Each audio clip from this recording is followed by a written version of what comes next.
देश में नया वक्फ कानून आने के बाद से ही इस पर दो अलग अलग तरह की प्रतिक्रियाएं देखने को मिल रही हैं। पहले वो लोग हैं जो इस नए वक्फ संशोधन कानून का स्वागत कर रहे हैं, जिनमें बड़ी संख्या में ही मुस्लिम समुदाय के लोग भी हैं। दूसरे वो हैं जो इस नए कानून का पुरजोर विरोध कर रहे हैं। इनमें असदुद्दीन ओवैसी समेत कई विपक्षी दलों के नेता और कुछ मुस्लिम संगठनों के लोग भी शामिल हैं। जो इसके समर्थन में हैं, वो इससे खुश हैं और कह रहे हैं कि ये काम पहले हो जाना चाहिए था, जबकि इसका विरोध करने वालों ने सुप्रीम कोर्ट का दरवाजा खटखटाया है। इन सब के बीच केंद्र की नरेंद्र मोदी सरकार भी सुप्रीम कोर्ट पहुंच गई है। केंद्र ने सुप्रीम कोर्ट में कैविएट दायर किया है। कैविएट उस दरखास्त को कहते हैं जो किसी मामले में अपना पक्ष रखना चाहता है, ताकि कोर्ट अपना फैसला सुनाने से पहले उसकी बात पर भी गौर कर सके। इसे ऐसे भी समझा जा सकता है कि ये वो प्रक्रिया होती है जिसके तहत कोई पक्ष हाई कोर्ट और सुप्रीम कोर्ट में ये सुनिश्चित करने के लिए आवेदन करता है कि उसके खिलाफ कोई आदेश बिना उसको सुने न पारित किया जाए। लिहाजा केंद्र सरकार ने सुप्रीम कोर्ट में कैविएट दायर करते हुए आग्रह किया है कि वक्फ संशोधन कानून 2025 की संवैधानिक वैधता को चुनौती देने वाली याचिकाओं पर कोई आदेश पारित करने से पहले उनको भी सुना जाए। वक्फ संशोधन एक्ट 2025 के खिलाफ करीब दर्जन भर याचिकाएं दायर की गई हैं। इनमें all India Muslim personal law board और जमीयत उलेमाए हिंद के अलावा केरल की सुन्नी मुस्लिम विद्वानों की संस्था समस्त केरल जमीयतुल उलेमा, कांग्रेस सांसद मोहम्मद जावेद और AIMIM के अध्यक्ष असदुद्दीन ओवैसी समेत अन्य लोगों ने इस कानून को चुनौती दी है। बिस्मिल्लाहिर्रहमानिर्रहीम।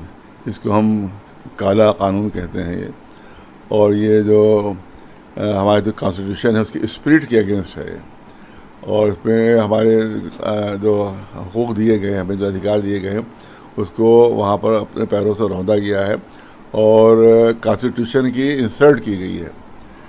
ये कॉन्स्टिट्यूशन की इंसर्ट की गई है।